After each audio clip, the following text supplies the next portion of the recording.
صدری ویسر لی امری واحلل عقدۃ من لسانی یفقہوا قولی اما بعد فقد بسم اللہ الرحمن الرحیم صلوات ارشاد فرمائے محمد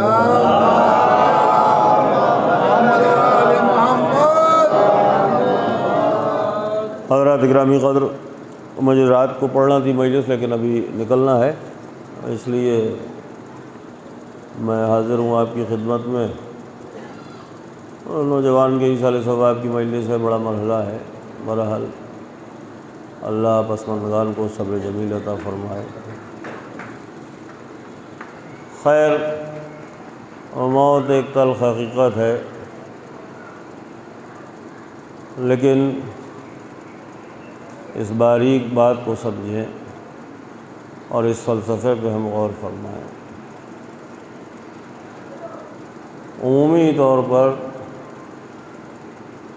اپنے اپنے اعتبار سے، اپنے اپنے انداز سے لوگ جیتے ہیں اور مرتے ہیں۔ بہرحال موت و حیات ایک روش ہے نظام کائنات کی، اور اسی پر یہ سفر جاری و ساری ہے۔ بات صرف اور صرف اتنی ہے کہ وجود جو بھی اس عالم خلق میں موجود ہے اسے وجود کہتے ہیں، اور مقصد وجود صرف اور صرف ایک بات تمہید میں عرض کروں، 2-3 منٹ، اور پھر گفتگو کروں، پھر ربط مسائل۔ وجود کے معنی لغت نے کیا لکھے اسے سمجھیں۔ اسی لیے ہمارے یہاں بڑا پیارا کانسیپٹ ہے، ہم انتقال کا لفظ استعمال کرتے ہیں اپنے مرنے والے کے لیے۔ انتقال کا مطلب ہے منتقل ہو جانا، ایک جگہ سے اٹھنا اور دوسری جگہ چلا جانا، انتقال کا کانسیپٹ ہے ہمارے یہاں۔ تو مقصد وجود کو ہم سمجھیں، توجہ۔ مقصد موت کے معنی لغت میں ہے، ایک معنی موت کے لغت میں لکھے ہیں یقین، توجہ۔ موت کے لغت میں ایک معنی ہے یقین، اور عرفاء نے اس بحث کو لکھتے ہوئے یہ بھی فائدہ اٹھایا کہ وہ لوگ، یہاں تک کہ وہ لوگ بھی جو خدا کو بھی نہ مانتے ہوں، وہ بھی موت کو مانتے ہیں۔ یعنی موت پر یہ ایک ایسی پریکٹیکل سچائی ہے، ایک پریکٹیکل ٹروتھ ہے کہ جس پر سب کو یقین ہے۔ تو وجود کے معنی کو ہم سمجھیں۔ اب شاید اس رخ سے نہ سنا ہو آپ نے، میں شاید کر رہا ہوں، مجھے کوئی دعویٰ علم نہیں ہے، اور آپ اچھی طریقے سے واقف ہیں۔ میں نے پڑھنا، بولنا، سمجھنا سب کچھ یہیں آپ سے ہی سیکھا ہے، سب سے۔ اس میں تو میرا کبھی انٹرسٹ رہا ہی نہیں کہ مجلس چلے گی کیسے اور اٹھے گی کیسے۔ میرا انٹرسٹ صرف اور صرف اس میں ہے جو مجھے آتا ہے وہ میں بیان کروں۔ اب ذرا بات کو سمجھیے کہ وجود کے معنی کیا ہے۔ وجود کے معنی ہے زندگی، وجود کے معنی ہے زندہ، مگر لغت نے ان معنی سے اعراض کرتے ہوئے، بچتے ہوئے وجود کے معنی لکھے کہ موجود کا اپنے مقصد کو پا لینا، یہ معنی ہے وجود کے۔ یعنی اگر اس نے اپنے مقصد کو پا لیا تو وہ زندہ ہے، اب چاہے مر جائے، لیکن مقصد کو پا لیا ہے تو لغت کہتی ہے کہ زندہ ہے۔ اگر مقصد کو نہیں پا سکا تو مردہ ہے، توجہ۔ اگر مقصد نہیں پا سکا تو مردہ ہے۔ اب یہ میں اپنے گھر سے ترجمہ نہیں کر رہا ہوں وجود کے لفظ کا، بلکہ عرفاء نے جب اس بحث کو لکھا تو کلام مجید کی آیت کو دلیل بناتے ہوئے لکھا کہ قرآن میں اللہ ارشاد فرماتا ہے، زندگی کے معنی سمجھے، قرآن میں اللہ ارشاد فرماتا ہے کہ ہم نے بارش کے ذریعے پانی کے ذریعے زمین کو زندہ کیا۔ اب اس پر بحث کی، عرفا نے لکھا کہ بارش کے بعد زمین کو زندہ کیا اللہ فرما رہا ہے، تو مطلب کیا ہوا؟ کیا زمین چلنے پھرنے لگی، کھانے پینے لگی، باتیں کرنے لگی؟ کیا کرنے لگی زمین؟ اس کا مطلب پانی کے بعد کیا ہوا؟ زمین کا مقصد تھا سبزے کو اگانا، زمین کا مقصد تھا رویدگی، تو زمین سبززار ہو گئی، جو بنجر تھی وہ بنجر سے سبززاری میں بدل گئی۔ قرآن کہتا ہے کہ ہم نے پانی کے ذریعے زمین کو زندہ کیا، یعنی زمین نے اپنے مقصد کو پا لیا۔ توجہ ہے؟ تو مقصد کو پا لیا تو ہوئی زندہ، اور مقصد سے دور تھی تو تھی مردہ۔ اس کا مطلب حیات کے معنی کیا ہوئے؟ جو مقصد کو پالے وہ ہے زندہ، جو مقصد سے دور ہے وہ ہے مردہ۔ توجہ، اب مقصد کیا ہے؟ توجہ ہے، توجہ، مقصد کیا ہے؟ اس رشتے کو، اس رابطے کو، اس گہرائی کو، گہرائی کو ہم سمجھیں۔ مقصد کیا ہے؟ کا مقصد ہے، پہلے ایک حدیث سننے تاکہ بات آگے بڑھے۔ مقصد کیا ہے؟ کہ جو معرفت امام کے بغیر مرا اس کی موت جاہلیت کی موت ہوئی۔ اب یہاں دیکھیے بڑی نفیس لفظیں ہیں جو استعمال ہوئی، بڑی نپی تلی بات ہے، کلام معصوم ہے۔ جاہلیت ایک لفظ ہے، اسی فیملی کا، پیرلل میں تو نہیں کہہ سکتے لیکن اسی خاندان کا ایک لفظ ہے جہالت، اور اسی شجرے کا ایک لفظ ہے جاہلیت۔ اب دونوں کے فرق کو سمجھیے۔ عرفا نے دو قسمیں لکھی جہل کی، ایک ہے جہل بسیط، ایک ہے جہل مرکب۔ جہل بسیط کا علاج ممکن ہے، جہل مرکب کا علاج ممکن نہیں ہے۔ جہل بسیط کی ڈیفینیشن لکھتے ہوئے لکھا، جہل بسیط کا مطلب ہے کہ جو جاہل ہے مگر وہ جانتا ہے کہ وہ جاہل ہے، ایڈمٹ ہے اس کے یہاں کہ وہ جاہل ہے۔ اور جہل مرکب کی تعریف لکھی، جو ہے تو جاہل مگر غریب مبتلا اس میں ہے کہ میں بہت بڑا علامہ ہوں، اس کا علاج ناممکن ہے۔ صلوات پڑھے محمد و آل محمد۔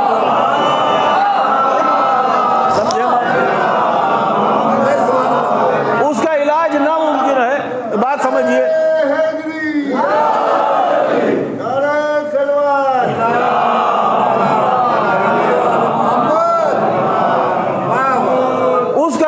ناممکن ہے۔ توجہ، تو اب ان کا خاندان ایک ہے دونوں لفظوں کا، لیکن اس کی معنویت کی گہرائی کو سمجھے تو ارشاد کیا ہوا؟ وہ جاہلیت کی موت مرا، جہالت کی نہیں۔ جہالت یعنی جہل بسیط، جاہلیت یعنی جہل مرکب، جس کا علاج ناممکن۔ توجہ، جو جاہلیت میں مبتلا ہے اس کا علاج ناممکن۔ اب جاہلیت، اس دور کو دور جاہلیت کہا ہے۔ اس دور میں ایسے ایسے لٹریری افراد موجود تھے، ایسے ایسے پڑھے لکھے، ایسے ایسے قابل لوگ موجود تھے۔ بالکل میں ممبر سے ذمہ داری کے ساتھ عرض کر رہا ہوں، اتنے پڑھے لکھے لوگ موجود تھے، ان کا کلام آج بھی ہمارے حوزات میں، ہمارے مدارس میں، ہمارے سلیبس میں ہم لوگوں کو نصاب میں پڑھایا جاتا ہے۔ ان کا کلام اس زمانے کے لوگوں کا، اور اسے بہت سے لوگ صحیح پڑھ بھی نہیں سکتے جلدی جب تک کہ اپنے سبجیکٹ میں کسی حد تک کمال نہ رکھتے ہوں۔ بالکل یہ سامنے کی بات ہے، اور اس دور کو کہا گیا ہے دور جاہلیت۔ اس کا مطلب سلیبس کے اعتبار سے وہ کوالیفائڈ تھے۔ توجہ، بات سمجھیں یار، سلیبس کے اعتبار سے وہ کوالیفائڈ تھے، مگر اس دور کو کہا گیا قرآن اور حدیث کی اصطلاح میں دور جاہلیت۔ پھر وہ جاہلیت کیسی تھی؟ اگر وہ کوالیفائڈ نہیں تھے، اگر وہ کچھ جانتے نہیں تھے، تو آخر یہ تو آپ نے سنا ہی ہوگا مولویوں سے کہ خانہ کعبہ کی دیوار پر قصیدے آویزاں تھے، ان کے قصیدے، ان کا کلام، اور وہ اس پر مفاخرت کرتے تھے۔ ایک کمپٹیشن ہوتا تھا، اوقاز ایک بازار لگتا تھا، اس میں اپنے اپنے مقالے اور اپنے اپنے مضامین اور اپنے اپنے اشعار سب سناتے تھے، اور مقابلہ ہوتا تھا، نمبر دیے جاتے تھے، جو بھی اس زمانے کی ان کی ادب اور ان کا طریقہ، ان کا کسٹم رہا ہو اس کے اکارڈنگ۔ تو وہ سب ہم جو معنی سمجھ رہے ہیں کہ یعنی وہ انگوٹھا چھاپ تھے، وہ انگوٹھا چھاپ نہیں تھے، وہ اس زمانے کے اکارڈنگ جو بھی طریقہ رہا ہو اس زمانے کا، وہ سب کوالیفائڈ لوگ تھے، لیکن اس دور کو دور جاہلیت کہا ہے۔ دور جاہلیت کا مطلب کیا ہے؟ یعنی وہ نہ خدا کو جانتے تھے، وہ نہ رسول کو جانتے تھے، نہ قرآن کو جانتے تھے، نہ کتاب کو جانتے تھے، وہ سب کچھ جانتے تھے۔ توجہ سمجھیے بات کو، وہ جانتے سب کچھ تھے۔ اب علم کی ڈیفینیشن، وجود کی تعریف میں نے عرض کی آپ کی خدمت میں، اب علم کی ڈیفینیشن سمجھیے، یہ بات ہے غالباً چھٹے امام علیہ السلام کے دور کی، صلوات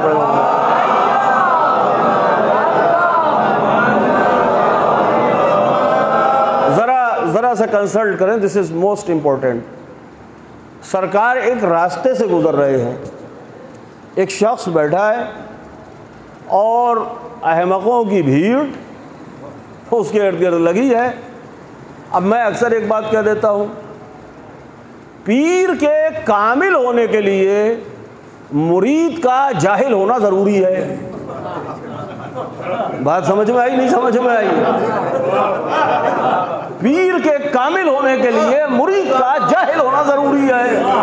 سمجھ رہا، میں اردو میں ہی پڑھ رہا ہوں، ذرا سمجھ لیجئے آپ۔ تو یہ گھرے ہوئے لوگوں سے، کوئی ہاتھ دبا رہا ہے، کوئی پیر دبا رہا ہے، ایک تماشا ہے۔ امام علیہ السلام کا ادھر سے گزر ہوا، امام نے پوچھا یہ کون ہے؟ یہ کون ہے بھائی؟ اتنے لوگوں سے گھیرے ہوئے، کسی نے کہا سرکار یہ علامہ ہے، یہ اصول کافی نے لکھی ہے روایت باب علم میں۔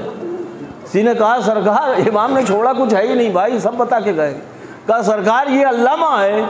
امام نے فرمایا علامہ کیا ہوتا ہے؟ یہ سوال کیا مولا نے، علامہ کیا ہوتا ہے؟ اب اس کی تعریف جو ایکسپلین کی اس نے، جو بتا رہا تھا، اس نے کہا سرکار یہ بہت باتیں جانتا ہے۔ کہا کیا کیا جانتا ہے؟ کہا دور جاہلیت کی بہت باتیں ہیں، بہت سے اشعار اسے یاد ہیں، پرانے قصے، لڑائیاں کس سے ہوئیں، یہ بہت اس کو تاریخیں، ہسٹری سب معلوم ہے۔ تو علیہ السلام آئی صلوات پڑھیں محمد علیہ وسلم، تو یہ بہت کچھ جانتا ہے۔ میں یار پتہ نہیں کیا، یہ بہت کچھ جانتا ہے، تو یہ علامہ ہے، سمجھے آپ؟ امام نے ایک لفظ میں سارا قصہ ختم کر دیا، بات سمجھے؟ ارے یہ تو پرانے قصے، لڑائیاں کب کہاں کس سے ہوئی تھی اور وہ کیا ہوا تھا، اس سن میں کیا ہوا تھا، یہ ڈیٹا کلیکشن جتنا ہے سب اس کے پاس ہے۔ یہ بہت بڑا علامہ۔ امام نے کیا فرمایا؟ امام نے فرمایا، بہت توجہ، امام نے فرمایا، اس پہ فوکس کیجئے، امام نے فرمایا یہ ایسا علم جانتا ہے جس کے نہ جاننے سے کوئی نقصان نہیں ہے۔ بات نہیں سمجھ میں آئی؟ سمجھے؟ صلوات پڑھیں محمد والے محمد۔ بات آئی سمجھ؟ امام نے کیا فرمایا؟ یہ ایسے چلتے پھرتے علامہ بہت مل جائیں گے آپ کو۔ امام نے فرمایا یہ ایسا علم جانتا ہے جس کے نہ جاننے سے کوئی نقصان نہیں ہے۔ تو اب اس کا مطلب فرمان معصوم علیہ السلام کے ذیل میں علم کی تعریف کیا ہوئی؟ جس کے نہ جاننے سے نقصان ہو اور اس کے جاننے سے فیض۔ توجہ، اب وہ علم کیا ہے؟ توجہ، جس کے نہ جاننے سے نقصان ہو، جس کے جاننے سے فیض ہو۔ توجہ، یعنی علم کا مبدا اور منتہا صرف اور صرف اتنا ہے کہ جس کی وجہ سے ہمیں ہدایت ملے، جس کی وجہ سے عبد اور معبود کے مابین ایک رشتہ استوار ہو، جس کی وجہ سے ہم بندگی کی معراج کو طے کریں، جس کی وجہ سے ہم قرب خدا حاصل کریں، جس کی وجہ سے صرف اور صرف اتنی بات، جس کی وجہ سے ہم الہی فلسفے کو سمجھیں، بس یہی علم ہے، اس کے علاوہ اور کچھ ہے۔ اب دو باتیں ہوئیں، مقصد وجود، میرے ساتھ ہیں آپ، منزل بلند ہے، ایک بار صلوات پڑھیں محمد والے محمد۔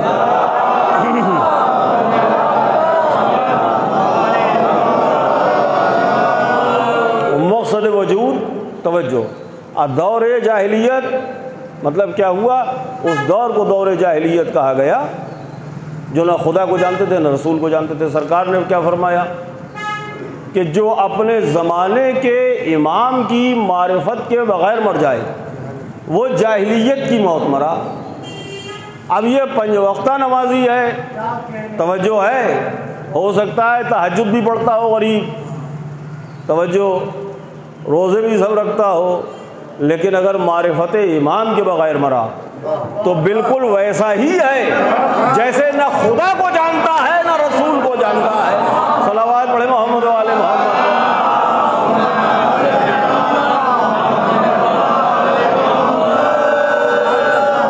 میری طرف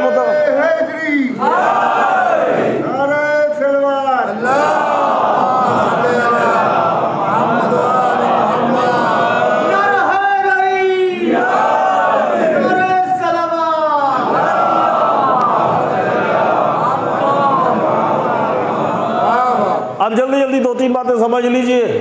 عام طور پر میرا موضوع عرفانیات ہے، میری ہابی ہے عرفانیات پر ہی پڑھا۔ اب مقام معرفت اتنا بلند ہے، یہ رشتہ ہے، ایک رابطہ ہے، اس کو سمجھے۔ مقام معرفت اتنا بلند ہے جہاں پر آنے کے بعد ملک گونگا ہے کہ میں کون ہوں اور تو کون ہے۔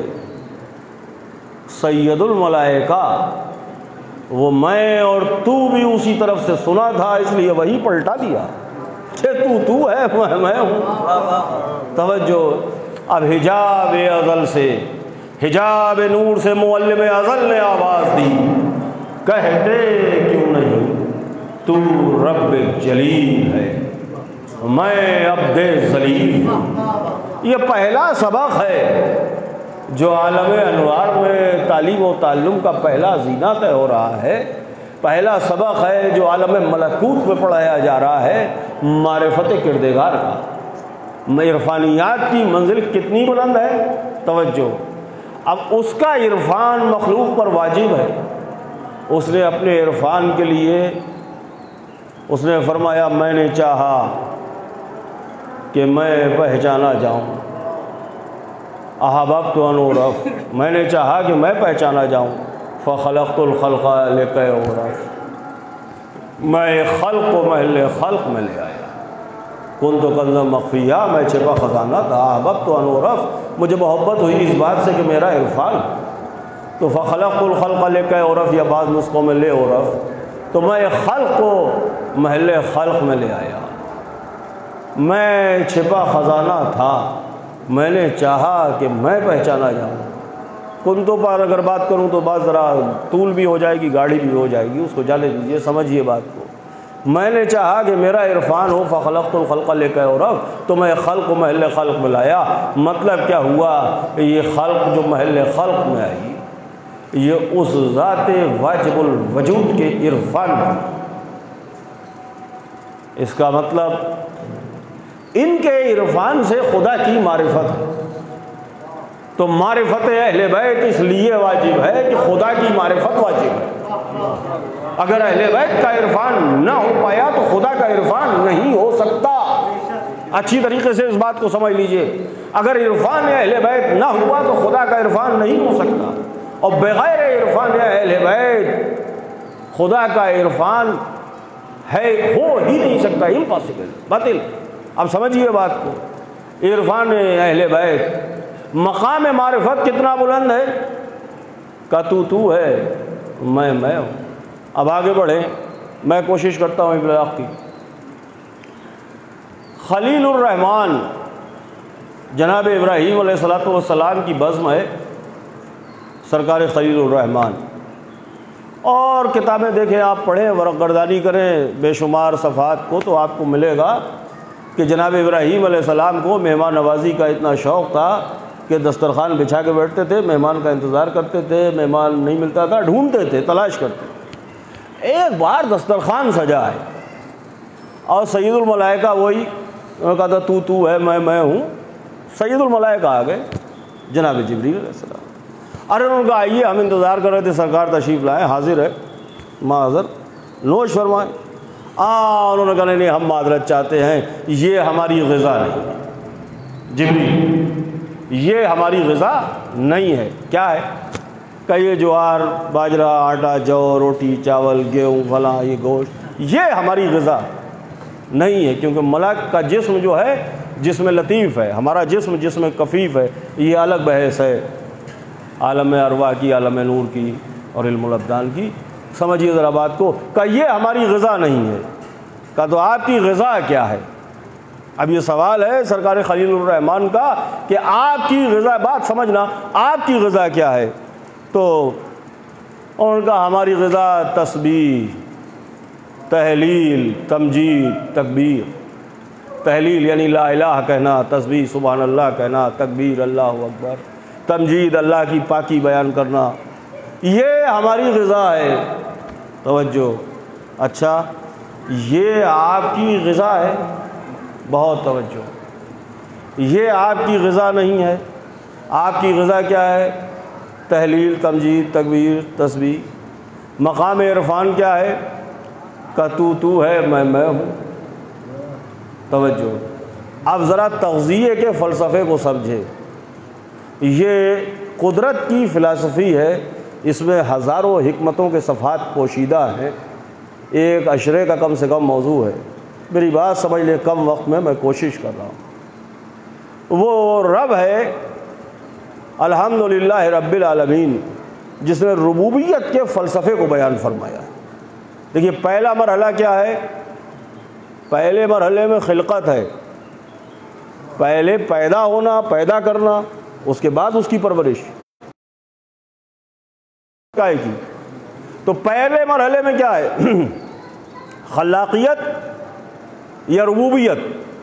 سمجھ رہے نہیں سمجھ رہے؟ پہلے مرحلے میں کیا ہے؟ خلاقیت۔ لیکن اس نے یہ نہیں کہا کہ حمد اس اللہ کے لیے ہے جس نے خلق کیا ہے۔ کیا یونیورسل میسج ہے قرآن کا؟ اس نے کہا حمد اس اللہ کے لیے ہے جو پالنے والا ہے۔ پیدا کرنے پر اس نے حمد کی بات نہیں کی، بلکہ پالنے والا۔ مطلب کیا ہے؟ پیدا کر کے چھوڑ دینے سے کوئی لائق تعریف نہیں ہوتا، لائق تعریف وہ ہے جو پرورش کی ذمہ داری ہے۔ بات سمجھے؟ اور اسی فلسفے کو اس نے قرآن میں دوسری جگہ پر بیان کیا ہے۔ یار کہاں سے کہاں بات نکل جاتی ہے۔ الکلام یجر من الکلام، دوسری جگہ پر سبح اسم، بسم اللہ الرحمن الرحیم، سبح اسم ربک الاعلی۔ اس فلسفے کو سمجھے ذرا، میری بات سمجھے، داد دے یا نہ دے۔ سبح اسم ربک الاعلی، تسبیح کرو۔ میں اپنے موضوع سے نہیں ہٹا۔ ملائکہ کیا کہہ رہے ہیں کہ ہماری غذا تسبیح۔ اب ہم سے مطالبہ ہے اللہ کا، سبح، تسبیح کر، اسم ربک الاعلی، اپنے رب اعلیٰ کے نام کی۔ کیوں تسبیح کریں؟ کیوں تسبیح کریں؟ ارشاد ہوتا ہے سبح اسم۔ پہلے بات سمجھ لیجیے، جملے کی دو قسمیں ہیں۔ میری طرف متوجہ رہیے، ایک بار صلوات پڑھیں محمد وعلی محمد۔ میں کوشش،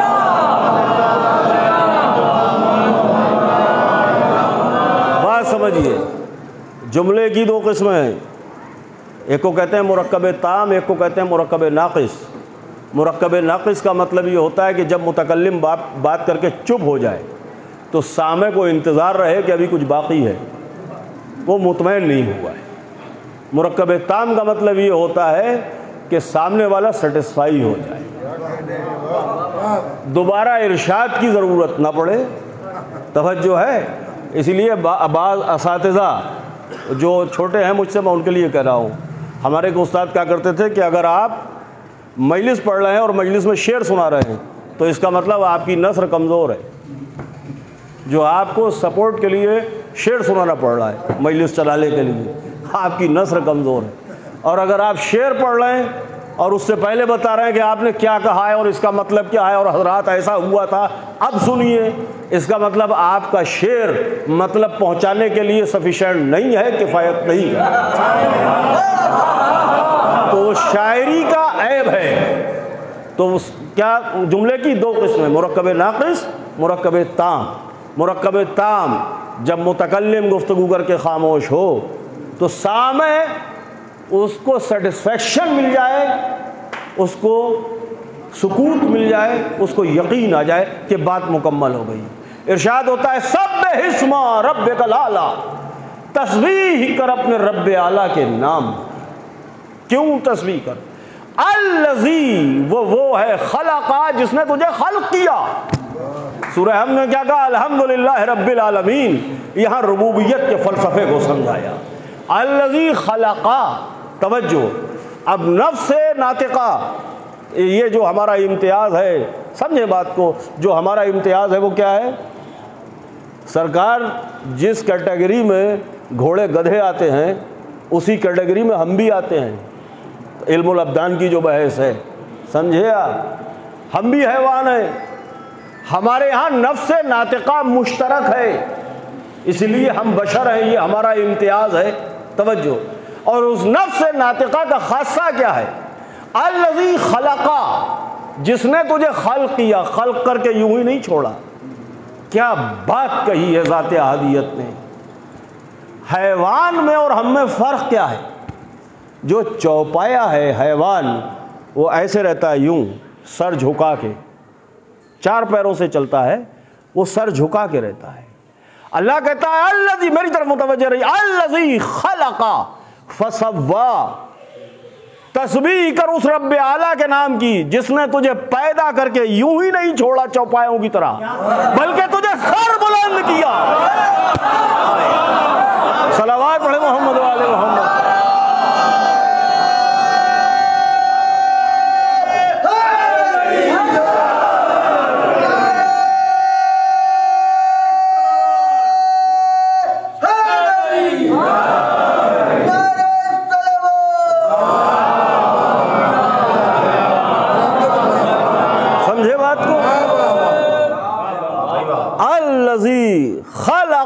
فسوا، تسبیح کر. اب ملک نے کیا کہا؟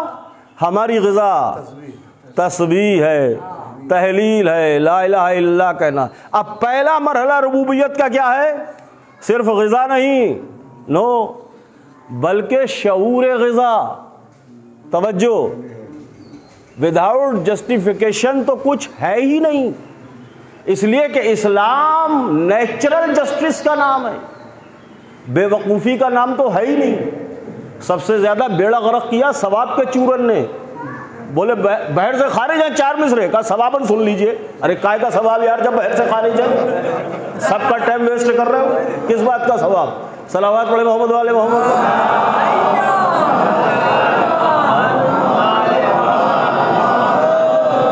کوئی مطلب نہیں ہے، کوئی بات نہیں ہے، کوئی سینس نہیں ہے. بھئی ثواباً سن لو. کہاں کائے کا ثواب یار؟ کہاں سے آیا ثواب جب وہ کچھ ہے ہی نہیں؟ تو کائے کا ثواب اور کائے کا عذاب؟ خالی ٹائم برباد ہو رہا ہے پوری قوم کا. کچھ کوئی بات تو ہو، کچھ ہو تو. توجہ. تو اب پہلے اسلام نیچرل جسٹس ہے، بات کو سمجھیں. ربوبیت کا لازمہ تغذیہ یعنی فیڈنگ، کیونکہ ہم فیڈنگ لیس نہیں ہیں، غذا. لیکن اس کے اوپر رکھا گیا، سب سے اوپر جو چیز رکھی گئی وہ ہے شعور غذا. اب شعور غذا، جب بچہ اس دنیا میں آتا ہے تو اسے احساس گرسنگی ہوتا ہے، اس کے ہاں اس بات کی فیلنگ ہوتی ہے کہ میں بھوکا ہوں. وہ بھوک پہچانتا ہے اور بھوک کو ظاہر کرتا ہے رو کے، روتا ہے. یہ بھی سمجھتا ہے کہ مجھے اب رونا چاہیے. وہ اس کا رونا اس کی زبان میں مطالبہ غذا ہے. بات سمجھ میں آئی نہیں؟ سمجھ میں آئی؟ وہ اس کا رونا اس کی زبان میں، یہ شعر نہیں ہے جو دوبارہ ارشاد ہو جائے، ایک ہی بار سمجھ لیجیے آپ. اس کا رونا اس کی زبان میں مطالبہ غذا ہے. وہ مطالبہ غذا ہے، وہ احساس گرسنگی رکھتا ہے کیونکہ وہ نیچر میں فیڈنگ لیس نہیں ہے، لیکن شعور غذا نہیں رکھتا. یہ نہیں جانتا کہ کیا کھانا چاہیے کیا نہیں کھانا. اور یوں جب تھوڑا چلنے لگتا ہے میوں تو کہیں مٹی چاٹ لیتا ہے. تب اس کے بعد بھی جنہیں پرورش کی ذمہ داری دی گئی ہے ربوبیت کی، وہ اس کے منہ سے ہاتھ ڈال کے نکلواتے، رٹ نکالو اسے. مربی ہیں، شفیق ہیں، مہربان ہیں، لیکن اب حلق میں انگلیاں ڈال کے باہر نکالنا کیا ہے؟ کیونکہ طبیعت پر، مربی کی طبیعت پر بار ہے. توجہ، یہ مقتضائے نفاست و طہارت نہیں ہے کہ یہ تو نادان ہے، غریب شعور غذا نہیں رکھتا، ہم اس غلط غذا کیوں جانیں؟ اس لیے احساس گرسنگی ہے، شعور غذا نہیں ہے، تو شعور غذا کی ذمہ داری پیرنٹس کو دی اور ان میں آثار رزاقیت رکھے، ان میں آثار ربوبیت رکھے، توجہ، انہیں شعور غذا کا ذمہ دار بنایا۔ ملک کیا کہہ رہا ہے کہ کون ہو تم اور کون ہے ہم، کہ تو ہے میں ہوں۔ پہلا زینہ ہے معرفت ذات واجب الوجود۔ توجہ، جناب ابراہیم سے کہہ رہے ہیں یہ ہماری غذا نہیں ہے، کیا ہے آپ کی غذا؟ تسبیح، تحلیل، تمجید۔ شعور غذا کس نے دیا؟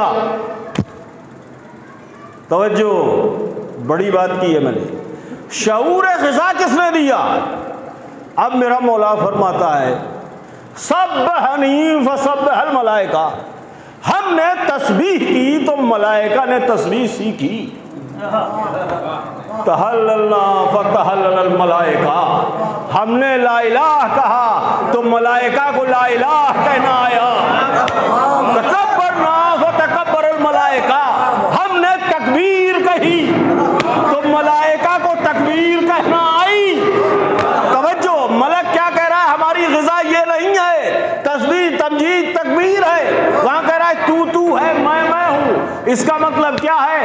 احساس گرسنگی تو ہے مگر شعور غذا نہ تھا۔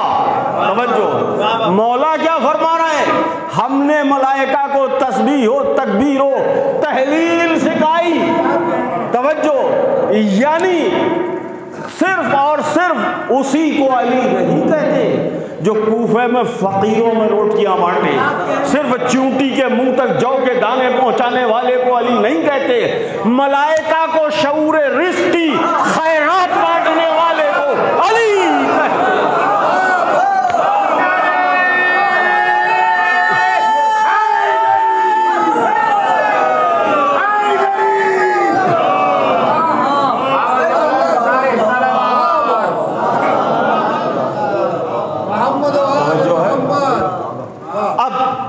اسرار معرفت کو موو کر رہا ہوں، برے سمجھیے ذرا سا، اسرار معرفت کو اس نظام میں ولایت تکوینی سے سمجھا۔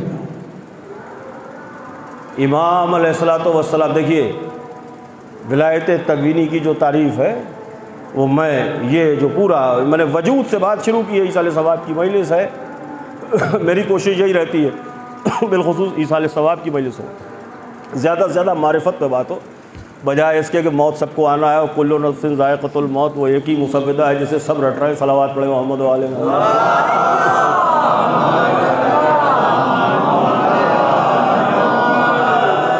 وہ تو آنا ہی آنا ہے، پکی بات ہے، اس میں کیا، جب کل نفس ذائقۃ الموت نہیں پڑھے گا اسے بھی آنا، جو پڑھے گا اسے بھی آنا۔ عرفان پر گفتگو کہ سب سے اہم اور سب سے مہم اور اہم موضوع جو عرفان یعنی ہمارے اوپر معرفت ہے۔ اب اس نظام میں آج چونکہ وہ یہ عالم ربوبیت ہے اور اس کا فلسفہ ربوبیت ہے، اس میں اس نظام میں جناب امیر علیہ الصلوۃ والسلام نے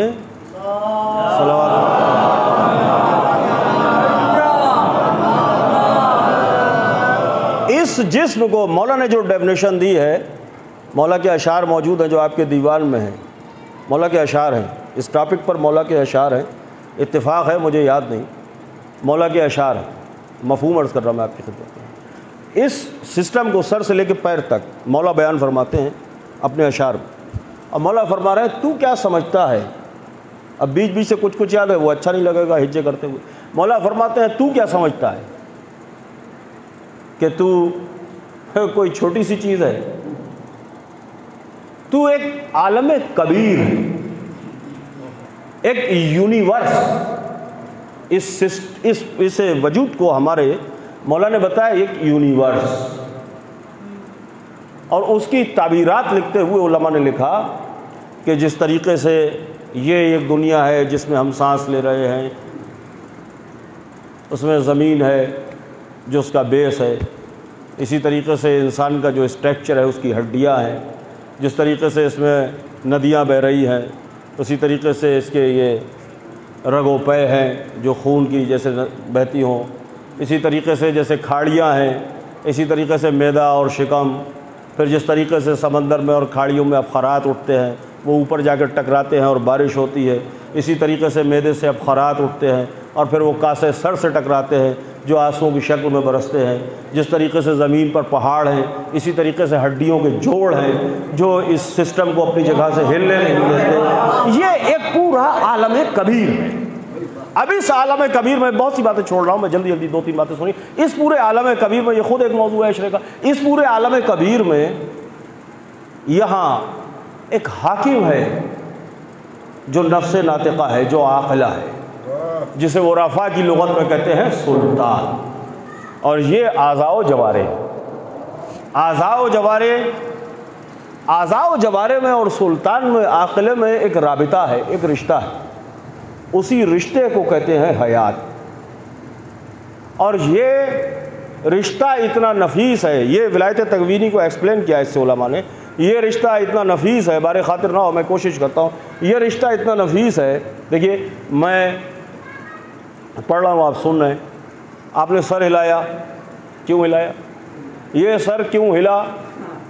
میری بات آپ نے سنی، آپ کے سامع سے ٹکرائی، سامع نے واہمے کے سپورٹ کی، واہمے نے عاقلے کے سپورٹ کی، واہمے نے اسے جسٹیفائی کیا کہ ہم نے کیا سنا ہے اور یہ صحیح سنا ہے یا غلط سنا ہے۔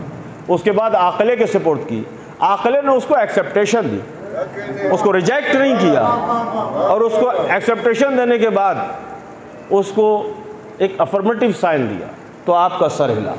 تو یہ سر ایسے نہیں ہلا، بلکہ سلطان نے آرڈر کیا۔ جب آرڈر کیا تو سسٹم نے اس پر یس کیا، اور آرڈر کے بعد اس کی کمپلائنس ہوئی۔ اس کو پڑھنے میں اور بیان کرنے میں بہت دیر لگے گی، یہ سیکنڈ کے بھی کتنے بٹے کریں آپ، اس حصے کا کام ہوتا ہے۔ تو یہ اتنی جلدی کوئی فاسٹ جو پوری سروس ہے، یہ کیوں ہے؟ اعضاء و جوارے میں اور سلطان میں ایک رشتہ رکھا۔ سلطان حاکم ہے اور یہ اعضاء و جوارے رعایا ہے۔ رعایا کی خیریت اسی میں ہے کہ سلطان سے رابطے میں رہے۔ بات سمجھ میں آئی نہیں سمجھ میں آئی؟ بات سمجھے؟ رعایا کی خیریت اسی میں ہے کہ سلطان سے رابطے میں رہے۔ توجہ۔ اور ڈس آرڈر کیوں ہوتا ہے؟ ڈس آرڈر کا مطلب یہی ہے کہ رشتہ ٹوٹ چکا ہے۔ بات سمجھے؟ ڈس آرڈر کا مطلب یہی ہے کہ رشتہ ٹوٹ چکا ہے۔ کسی نے مجھ سے بدتمیزی کی، 2 ہاتھ ہیں میرے، یہ ایسا ہاتھ اٹھا ڈیفینس میں، یہ ایسا نہیں اٹھ رہا ہے۔ یہ کیوں نہیں اٹھ رہا ہے؟ اس پر فالج مار گیا، اب یہ فالج مار گیا، یہ پیرالائزڈ ہے۔ تو یہ فریب نظر کی منزل یہ ہے کہ سامنے والے کو دونوں ہاتھ میرے دکھ رہے، اب وہ کہتا ہے دونوں ساتھ میں ہیں، دونوں صحابی ہیں، دونوں ساتھ میں ہیں، دونوں میری صحبت میں ہیں، لیکن یہ اٹھتا ہے حمایت کے لیے، یہ نہیں اٹھتا۔ یہ کیوں نہیں اٹھتا؟ کہا یہ مفلوج ہو چکا ہے، خدا نہ خواستہ۔ مفلوج کا مطلب کیا ہے؟ مفلوج کا مطلب یہی ہے علم الابدال میں کہ جو مرکز سے سپلائی تھی، وابستگی تھی، جو رابطہ تھا، جو رشتہ تھا، وہاں کوئی بلاکیج ہوئی ہے۔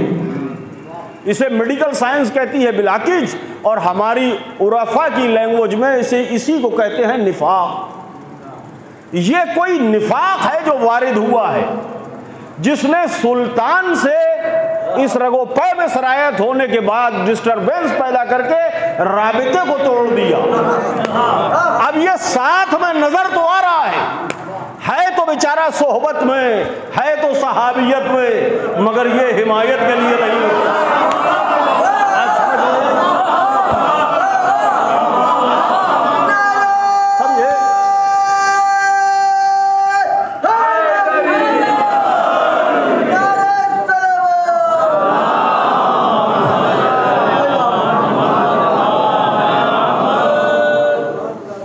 اب جس غریب کو خبر ہی نہیں، وہ تو سمجھتا ہے دونوں برابر ہیں، لیکن دونوں برابر نہیں ہو سکتے۔ اس لیے سرکار کہ ایک غریب رشتے میں رابطے میں ہے ہی نہیں، ایک رشتے میں ہے، تو جو سلطان کے رابطے میں ہے وہ زندہ ہے، جو سلطان سے انحراف کر چکا ہے وہ مردہ ہے۔ توجہ، وہ رشتے میں ہی نہیں ہے، یہ رشتے میں ہے۔ اب ہم سے کسی نے بدتمیزی کی، ایسا ہاتھ اٹھا، یہ نہیں اٹھا۔ ہم نے اپلائی اس کا بھی کیا، برین نے اپلائی کیا، جو نیرو سسٹم ہے اس نے آرڈر کرنا چاہا لیکن یہاں سے ریجیکٹ ہو گیا۔ وہ یہ ایکسیپٹ نہیں کرتا ہے، اس لیے نالائق ہے، یہ ان حدوں کو پار کر چکا ہے، یہ ایکسیپٹ نہیں کرتا، اس کے یہاں کمپلائنس نہیں ہے، تابعدار نہیں ہے۔ یہ کیوں نہیں ہے؟ بیچ میں کوئی منافق آ گیا ہے جس نے اس سپلائی کو بند کر دیا۔ بات سمجھے؟ حمایت میں یہ اٹھتا ہے۔ اب میں لفظیں دے رہا ہوں، میں لفظوں کا ذمہ دار ہوں، یہ صرف صحابی ہے، یہ حمایتی ہے۔ بات سمجھے؟ یہ صرف یہ صحابی ہے، یہ حمایتی ہے۔ اب میں کیا کروں؟ لغت نے شیعہ کے ایک معنی لکھے حمایتی، صلوات علی محمد و آل محمد۔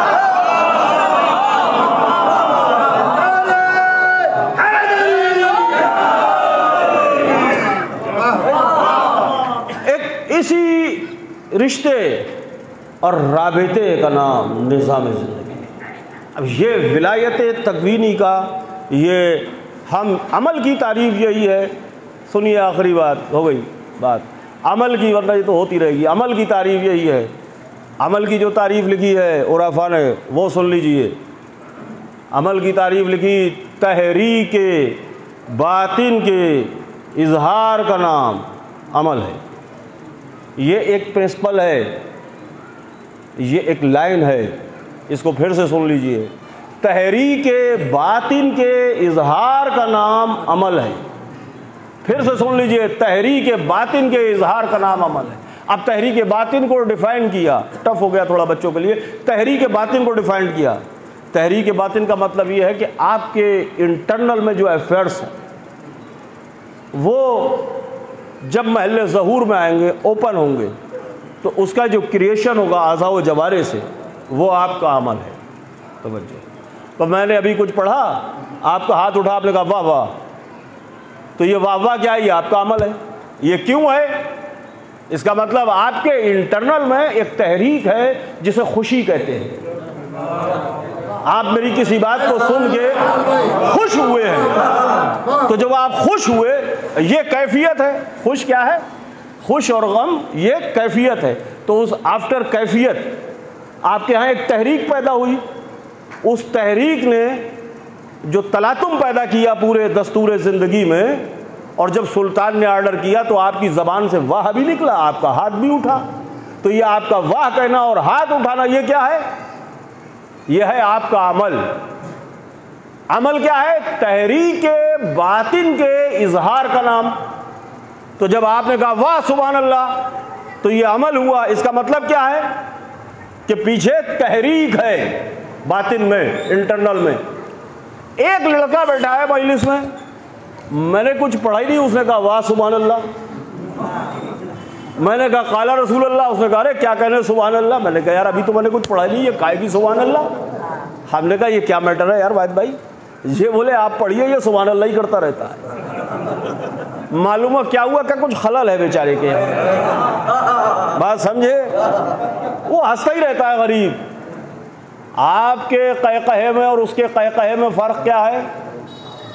آپ کا قہقہہ تحریک باطن کے سبب ہے، اس کا قہقہہ بغیر تحریک باطن کے ہے۔ توجہ ہے؟ آپ کی مسکراہٹ ہو سکتا ہے ایک اسٹوڈیس کی مسکراہٹ کہلائے، اس کا قہقہہ ایک مجنون کا قہقہہ کہلائے۔ دونوں میں فرق کیا ہے؟ آپ کے انٹرنل میں تحریک باطن کام کر رہی ہے، اس کے ہاں کوئی تحریک نہیں ہے، وہ غریب جانتا ہی نہیں، مجنون ہے۔ توجہ، تو جب اس کے ہاں کوئی تحریک ہی نہیں تو اس سے عمل کا کیا لینا دینا؟ توجہ ہے؟ اب اس غریب سے عمل کیا؟ وہ تو مرفوع القلم، شریعت کی اصطلاح میں سے کہتے ہیں مرفوع القلم، جسے قلم اٹھا لیا گیا۔ اب ایک لڑکا نکلا جا رہا تھا، سمجھے، ایک پیر میں چپل تھی ایک پیر میں نہیں، 10 بچے اس کے پیچھے تھے۔ ہم نے کہا مولانا اسے بھی بلائیے، نماز کا ٹائم ہے، یہ بھی اپنے ہی والا ہے۔ بولے یار کیسی باتیں کر رہے ہیں، اس میں معاف ہے نماز؟ ہاں کیا کیوں معاف ہے؟ ارے معاف ہے کیوں یار؟ بولے نہیں، یہ اس کا خانہ بالا جو ہے وہ خالی ہے، یہ عقل نہیں رکھتا، اس لیے مرفوع القلم ہے، اس پر نماز معاف ہے۔ کیوں معاف ہے؟ پاگل پر نماز معاف ہے؟ کیوں بھائی؟ پاگل پر نماز روزے کا معاف ہونا ہی دلیل اس بات کی ہے کہ دین احمقوں کے لیے آیا ہی نہیں، سمجھے؟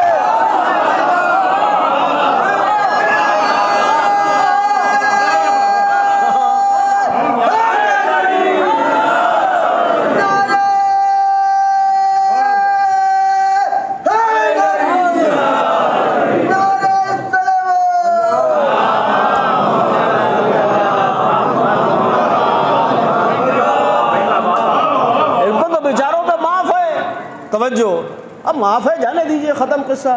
تو وہ لڑکا جو ہر وقت سبحان اللہ کہہ رہا ہے، اس کی سبحان اللہ میں اور آپ کی سبحان اللہ میں فرق کیا ہے؟ یہ تحریک باطن کے ساتھ ہے، سمجھے؟ تو عمل کی تعریف کیا ہوئی؟ جو تحریک باطن کے ساتھ ہے وہ ہے عمل، اور تحریک باطن کے بغیر ہے تو ہے مجنون کا قہقہا۔ اب سمجھے؟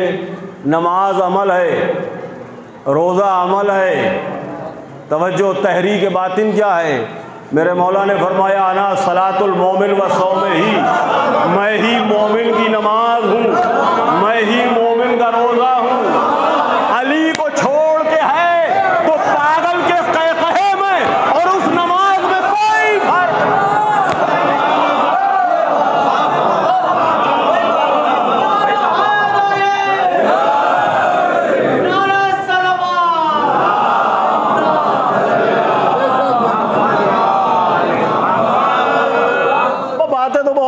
مگر میں نے ختم کی، گفتگو ختم کر دی میں نے، مجھے بھی نکلنا ہے، اصل میں کل مجلس سرسی میں پڑھ رہا ہے، رات میں نکلنا ہے۔ سمجھیے بات کو، اسی فلسفے کو جلا دی ہے مقصد حیات کی فلسفی کو امام حسین علیہ السلام۔ وقت نہیں قاذف کربلا پہ بات کرنے کا، اب بہت سی چیزیں ہیں، لاکھوں پہلو ہیں جو فلسفی دی امام حسین علیہ السلام۔ آپ جو کربلا کی جتنی بھی وارگیر ہے اس کے جتنے پہلو ہیں، ایک ایک پہلو پر ہزاروں کتابیں لکھی جائیں، ہزاروں اشرے پڑھے جائیں تو کم ہے۔ امام حسین علیہ السلام نے جناب مسلم کو بھیجا کوفے، اور آپ چلے کربلا کی طرف، پر ہزاروں صفحے کھنگالنے کے بعد ایک نتیجے تک میں پہنچا۔ دو شخصیتیں حضور سرور کائنات سے بہت زیادہ ملتی تھیں۔ اب کچھ چیزیں ہوتی ہیں جو مشہور نہیں ہو پاتی تو اس کا کوئی علاج نہیں ہے، نہیں سنا تو اس کا کوئی علاج نہیں، نہیں پڑھا تو اس کا کوئی علاج نہیں۔ بات سمجھ، ایک جناب مسلم بن عقیل علیہ السلام اور ایک شہزادہ علی کو لکھا ہے، مختلوں نے لکھا ہے کہ یہ دو شخصیتیں بنی ہاشم میں حضور سرور کائنات صلی اللہ علیہ وآلہ وسلم سے بہت زیادہ مشابہ تھی، رفتار میں، گفتار میں، کردار میں۔ امام حسین علیہ السلام کی فلسفی دیکھیے، کربلا کی جنگ کے دو میدان ہیں، ایک کوفے میں لڑائی ہے جو جناب مسلم نے اکیلے لڑی ہے، کبھی وقت ہوا ہے تو پوری مجلس کسی دن ہوگی اسی پہ انشاءاللہ، اور ایک جنگ ہے جو کربلا میں آپ روز سنتے ہیں۔ امام علیہ السلام نے کوفے بھیجا جناب مسلم بن عقیل علیہ السلام، اور کربلا شہزادہ علی، یعنی دونوں جگہ پر رسول کی شباہت کو رکھا، دونوں جگہ پر رسول کی شباہت کو۔ حسین علیہ السلام قیامت تک کے لیے بے نقاب کر رہے تھے کہ اگر انہیں رسول کا ذرا بھی احترام ہوتا تو کوفے میں مسلم بن عقیل کے ساتھ رعایت برتی جاتی ہے، اور کربلا میں شبیہ پیغمبر کا احترام۔ اور امام علیہ السلام کے لشکر میں جو مؤذن ہیں، امام علیہ السلام کے لشکر میں جناب حجاج بن مسروق، یہ مؤذن ہیں امام کے لشکر میں، یعنی جہاں سے امام نے سفر کیا ہے شروع، تو انہی کو اپائنٹ کیا ہے بحیثیت مؤذن حجاج بن مسروق کو کہ آپ اذان کریں، لیکن صبح عاشور امام علیہ السلام شہزادہ علی اکبر سے فرماتے ہیں کہ تم یہ اذان نہیں ہے، یہ رجز ہے، یہ رجز ہے۔ توجہ، حسین علیہ السلام کے یہ تیور ہیں جو اذان علی اکبر علیہ السلام کی شکل۔ اور جب صبح غل غپاڑہ بڑھا یزیدی لشکر کا اور لشکر شام بڑھا، وہ امام کا ایک جملہ ہے تقدم ولدی، بعد میں لکھا تقدم یا بنیا، بیٹا ذرا آگے بڑھ۔ اس جملے میں لاچاری نہیں ہے، ایک سورما کی گھن گھرج ہے۔ جب لاکھوں کی تعداد میں لشکر یزید غل غپاڑہ کرتا ہوا آگے بڑھا اور اصحاب امام حسین علیہ السلام کے ایک اشارے کے منتظر ہیں، امام نے ہاتھ کے ایک اشارے سے سب کو روکا اور فرماتے تقدم ولدی، اس کا آسان اردو میں ترجمہ ہو سکتا ہے بیٹا ذرا نبٹ تو لے۔ تو یہ ایک بہادر باپ بہادر بیٹے سے ہی کہہ سکتا ہے۔ اور وہ روب و جلال تھا شہزادہ علی اکبر علیہ السلام، جو یزیدی لشکر پیچھے ہٹا۔ اب حسین علیہ السلام نے میدان نبرد میں بھیجا۔ ایک بات مصائب سے پہلے ایک بات سمجھ لیں، بڑا قیمتی رخ ہے، اساتذہ نے بیان کیا ہے۔ جب شہزادہ علی اکبر علیہ السلام بربنائے شہرہ عرض کر رہا ہوں میں، مشہور ہے یہ روایت، میدان میں آئے اور ایک بہت بڑے پہلوان سے مقابلہ ہوا آپ کا، تو امام علیہ السلام نے کہا کہ اکبر کی ماں سے کہو کہ دعا، اس کی باریکی تو سمجھیں، عزت نفس، خاندانی وقار اور حیثیت کی بقا کتنی اہم چیز ہے۔ اس کے بعد شہزادہ علی اکبر علیہ السلام واپس آئے دعا کے بعد، پھر میدان میں آئے، شہید ہو گئے، دیٹس اٹ۔ تو شہید ہی ہونا، ابھی پھر آئیں گے تو پھر شہید ہو جائیں گے۔ تو یہ واپس آنے کی دعا کا فلسفہ ہے۔ دونوں باتوں میں فرق سمجھیں، حیثیت کی آن، گھرانے کی شان، وقار، عزت نفس کیا چیز ہے یہ کربلا۔ ایک کے مقابلے میں جب ایک پہاڑوں کے بیچ گھر کے شہزادہ علی اکبر علیہ السلام قتل ہو جائیں تو یہ مظلومانہ شہادت ہے۔ توجہ، ایک پہ ایک کی لڑائی ہے، علی اکبر مارے جائیں تو یہاں کہیں نہ کہیں شکست کا پہلو ہے۔ حسین علیہ السلام آواز دے رہے ہیں، یہ ابو طالب علیہ السلام کے بلڈ کی تاثیر ہے کہ ایسے عالم میں بھی بنی ہاشم شکست گوارا نہیں کرتے، مظلومانہ شہادت گوارا کرتے، اس لیے واپسی کی دعا ہے۔ اور وہ جملہ بھی شہزادے کا بڑا کمال کا ہے جس میں آپ نے فرمایا بابا اگر تھوڑا سا پانی مل جائے تو انہیں بتاتا کہ جنگ کیسے۔ یہ خود اپنے آپ میں ایک پورا مضمون ہے، اس پیاس کا تصور تو ہم کر بھی نہیں سکتے، اس لیے کہ ہم اپنی حیثیت کے اکارڈنگ ہی سمجھ سکتے ہیں، جتنا ہمارا پریکٹیکل، ہمارا علم، ہمارا ایکسپیرینس ہے، اسے آگے ہم کیا سمجھیں گے؟ ہم پیاس کا تصور کیا سمجھ سکتے ہیں؟ اس مجلس میں بیٹھا ہوا اگر کوئی شخص کہے کہ میں پیاسا ہوں تو ہم کیا سمجھ سکتے ہیں؟ جیسے ہم پیاسے ہیں ویسے ہی وہ پیاسا ہے۔ ہو سکتا ہے اب یہ چیز اسٹیپ بائی اسٹیپ جب اوپر جائے گی، اگر مجمع میں کوئی پیاسا ہے اور میں بھی پیاسا ہوں تو میری پیاس اس پر فوقیت رکھتی ہے، اس لیے کہ میری پیاس زیادہ ہوگی کیونکہ میں بول رہا ہوں، جو سامع ہے اس کی پیاس میرے برابر نہیں ہوگی۔ اس سفر کو اگر ہم طے کریں اور اوپر پہنچیں، ہم یہاں پنکھے چل رہے ہیں، یہاں ہماری پیاس ہے، اب اس پیاس کو کیا سمجھ سکتے ہیں جہاں تپتا ریگستان ہے، بیہڑ ہے، پھر 3 دن کی پیاس ہے، دھوپ ہے، ریگزار ہے، اس پر ستم یہ ہے کہ سامنے دریا ٹھاٹے مار رہا ہے، اور ستم بالائے ستم خیمے میں چھوٹے چھوٹے بچے التش التش کی صدائیں بلند کر رہے ہیں۔ اس تشنگی کی کیفیت کیا ہوگی؟ اس کیفیت تو کون سا؟ اس پر صرف پیاس نہیں سرکار، دشمنوں کا لرغا بھی ہے، ان سے جنگ بھی ہے، سر پہ لوہے کا خود بھی ہے، لوہے کی ذرا بھی ہے، سر سے پیر تک لوہے میں غرق، ذرا و بکتر۔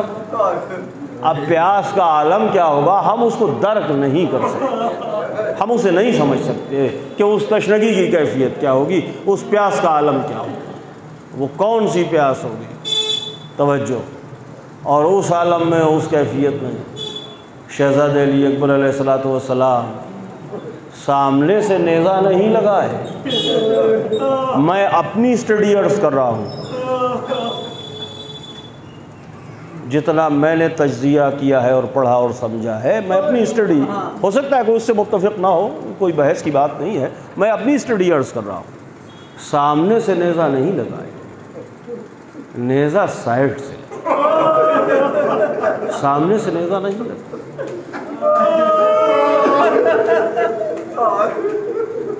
یہ امیر مختار علیہ السلام کے واقعات میں ملتا ہے کہ یہ سنان ابن انس، مرہ بن منقذ، حسین ابن نمیر، یہ ملائی جب گرفتار کر کے لائے گئے، یہ ایک پورا گروہ تھا نیزہ بازوں کا، تو آپ نے پوچھا علی اکبر کو گھوڑے سے نیزہ مار کے کیوں گرایا؟ وہاں ایڈمٹ کیا ہے قاتلوں نے کہ یا امیر ہم اکیلے نہیں تھے، ہمارے ساتھ بہت لوگ اس میں شریک۔ جناب مختار نے فرمایا تم سچ کہتے ہو، تمہارے جیسے ایک دو لوگوں کے بس کی بات بھی نہیں تھی کہ علی اکبر کو نیزہ مار کے گھوڑے سے گرا دیتے، اور آپ نے سنا بھی ہے، پڑھا بھی ہے کہ نیزے کی انی ٹوٹ گئی۔ اس پر تجزیاتی گفتگو کریں اور سنیں اور سوچیں اور سمجھیں، نیزے کی انی کا ٹوٹنا کوئی آسان نہیں ہے۔ نیزے کی انی لکڑی کی ہوتی ہے کیا؟ نیزے کی انی ٹوٹ گئی، نیزے کی انی ٹوٹ گئی۔ اب میں تجزیہ عرض کر رہا ہوں، ہوا کیا؟ جب سامنے سے مقابلہ ہوا اور شہزادہ علی اکبر نے گھوڑے کو آگے بڑھایا اور لوگوں کو کاٹنا شروع کیا، تو یہ نیزہ بازوں کا ایک گروہ، نخلستان کے قریب جنگ ہو رہی تھی جہاں کچھ کھجوروں کے پیڑ وغیرہ بھی تھے، تو یہ نیزے بازوں کا گروہ، انہوں نے کھجور کے دو پیڑ، ایک جگہ ملے ہوئے دو پیڑ، اس کے بیچ سے ایک حربہ بنا کے کمی گاہ سے، اور جب فوج پیچھے ہٹی اور شہزادے آگے بڑھے تو یہاں سائڈ سے دائنی طرف نیزہ لگایا، سائڈ سے۔ اب جب نیزہ لگا تو یہ فطرت کا تقاضا ہے، گھوڑے کی باغ شہزادے نے چھوڑی اور وہ نیزے کی انی کو وہیں پر گریپ کیا۔ اب وہ سنان ابن انس اور اس کے ساتھی، ان کی یہ کوشش ہے دشمنوں کی کہ نیزہ اس پار نکل جائے پہلے، اور شہزادہ علی اکبر علیہ السلام اپنے ڈیفینس میں اس کوشش میں ہے کہ نیزہ جتنا اندر ہے اس سے زیادہ نہ جانے، اس کو روک کر ڈیفینس کر رہے، اور سامنے سے برابر حملے ہو رہے تو ایک ہاتھ سے تلوار چلا رہے۔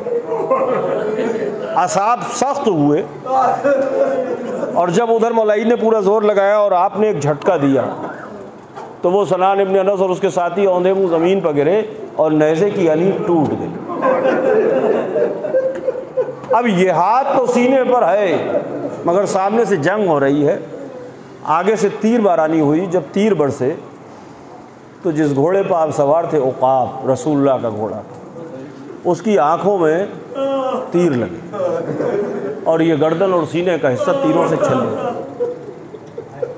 اب شہزادہ علی اکبر کے ایک تلوار یہاں چہرہ اقدس پر جب آئی اور پیچھے سے کسی نے گرز بھی لگایا، تو وہ جب آپ گھوڑے پر سنبھل نہ سکے تو یہ گھوڑے کی گردن میں بائیں خود بخود پہنچ جاتی ہے جب سوار گھوڑے سے نیچے گئے۔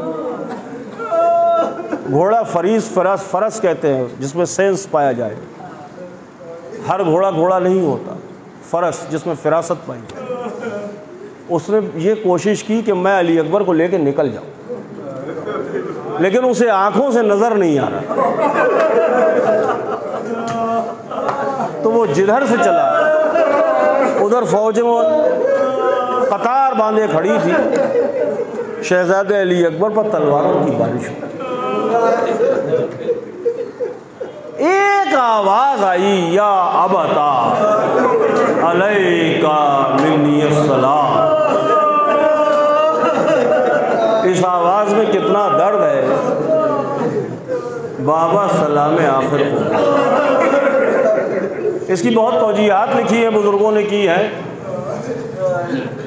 ممکن ہے یہ بھی ایک توجیہ ہو کہ شہزادے یہ بھی نہ چاہتے ہوں کہ بابا مجھے اس عالم میں دیکھیں، اس لیے بلایا نہیں، فرمایا وہیں سے سلام کو بولا، یا ابتا علیکا منی السلام۔ امام حسین علیہ السلام اس آواز پر پہنچے، ایک جگہ پر علی اکبر کا گھوڑا کھڑا تھا، وہاں سے آگے بڑھے۔ اب یہ میرا تجزیہ ہے، وہاں سے آگے بڑھے، مجلس میں نے ختم کر دی، وہاں سے جب آگے بڑھے اور شہزادے علی اکبر علیہ السلام نے محسوس کیا، فیل کیا کہ بابا تو اب ایک لڑائی ہے جو علی اکبر نے خود سے لڑی۔ اور یہ میرا تجزیہ تھا، کئی برسوں سے میں اسے پڑھتا تھا، لیکن وہ سرکار انیس علیہ الرحمہ کا ایک شعر، وہ سامنے کا شعر ہے، جب وہ ذہن میں آیا تو مجھے جیسے دلیل مل گئی۔ سرکار انیس فرماتے ہیں، کہا رو کہ اکبر نے اے درد تھم جا، کہ سینے سے بابا سنا تھے۔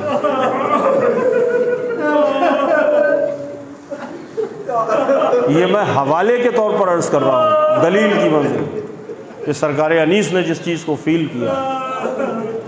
یہاں ایک لڑائی ہے جو شہزادہ علی اکبر کی خود سے ہے۔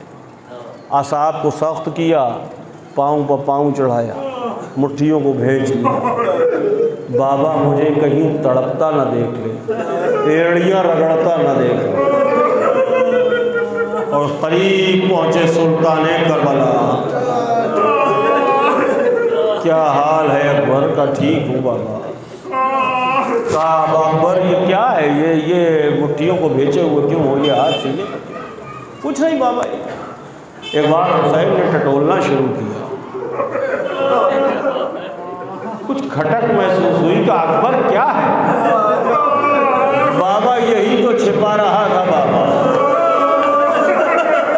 سینہ ٹوٹ گئی ہے بابا، گھٹنوں کو زمین کربلا پر ٹیکا، ایک ہاتھ سینے اکبر پر تھا، بسم اللہ و باللہ وعلی ملت رسول اللہ۔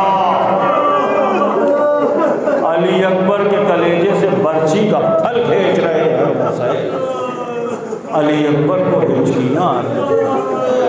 بابا ایک خواہش ہے بابا، کہو میرے لال۔ بابا سغرا کو دلاسا دے کے آیا، آخری لمحوں میں چاہتا ہوں سغرا کو دیکھو، دو انگلیاں بلندی کا دیکھو، اپنے گھر میں ہے سغرا کا، خاک اڑ رہی ہے بابا، سغرا نہیں ہے۔ کا دیکھو دادی کے ہاں دیکھو، کا سغرا نہیں ہے، کا چچا کے ہاں دیکھو، کا ٹھہر